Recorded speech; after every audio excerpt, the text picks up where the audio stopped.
ముందు నుయ్యి వెనక గొయ్యి అంటారు తెలుసుగా. ప్రస్తుతం వైసీపీ ఎమ్మెల్యేల పరిస్థితి అలాగే ఉంది.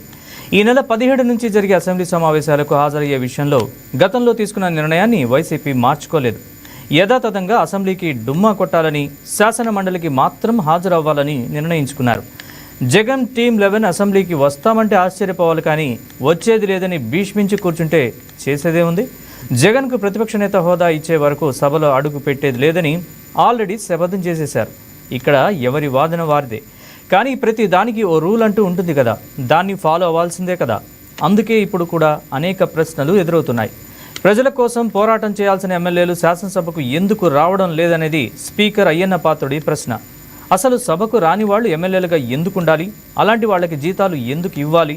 సభకు రాని ఎమ్మెల్యేలకు క్వార్టర్స్ ఎందుకు కేటాయించాలనేవి సూటి ప్రశ్నలు. ఇవి సభాపతి సందేహాలే కాదు, సామాన్యుడి సంధించే ప్రశ్నలు కూడా. మరి అసెంబ్లీకి రాని వాళ్ల మీద చర్యలు ఉంటాయా? సభకు వరుసగా 60 రోజులు గైర్హాజరైతే సభ్యత్వం రద్దయ్యే నిబంధనను తెస్తారా? అసెంబ్లీకి రాని వాళ్ల విషయంలో స్పీకర్ ఏం చేయబోతున్నారు?